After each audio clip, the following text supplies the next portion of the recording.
জেনে রাখুন, এই পৃথিবীতে আল্লাহ যত রোগ দিয়েছেন সমস্ত রোগের ওষুধ আল্লাহ দিয়ে দিয়েছেন পাঁচটি খাবারের মধ্যে। আপনার আশেপাশে আল্লাহ রোগের শেফা দিয়েছেন এবং আল্লাহর হাবিব সুস্পষ্টভাবে জানিয়েছেন লিকুল্লি দাইন দাওয়া।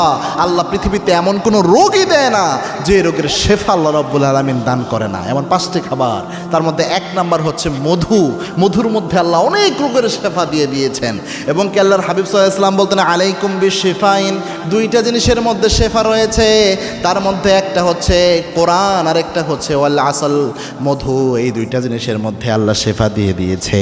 দুইটা জিনিসের শেফা, এক নাম্বার হচ্ছে মধু, আল্লাহ রাব্বুল আলামিন বিশ্বনবীর মাধ্যমে জানিয়েছেন। এই জন্য মধুতে অনেক রোগের শেফা রয়েছে। দুই নাম্বার হচ্ছে আপনার খেজুর, খেজুরের মধ্যে শেফা রয়েছে।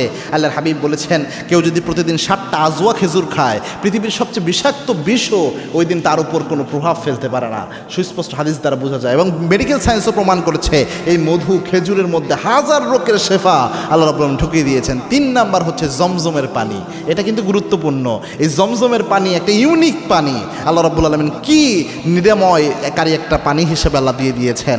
এবং আল্লাহর হাবিব জানিয়েছেন যে আমা উজ জামজাম লিমা শরিবালাহ, জমজমের পানি যে নিয়তে পান করা হয় বান্দার ওই নিয়ত আল্লাহ রাব্বুল আলামিন কবুল করে নেয়। সুবহানাল্লাহ। এই জন্য জমজমের পানিতে শেফা রয়েছে। 4 নাম্বার হচ্ছে আপনার কালো জিরার মধ্যে আল্লাহ রাব্বুল আলামিন শেফা রেখে দিয়েছেন। এই যে কালো জিরা কিন্তু খুব উপকারী একটা উপাদান, হাজার রকম রোগের শেফা আল্লাহ এতে ঢুকিয়ে দিয়েছেন। 5 নাম্বার হচ্ছে জাইতুন, জাইতুনের মধ্যে আল্লাহ শেফা দিয়েছেন।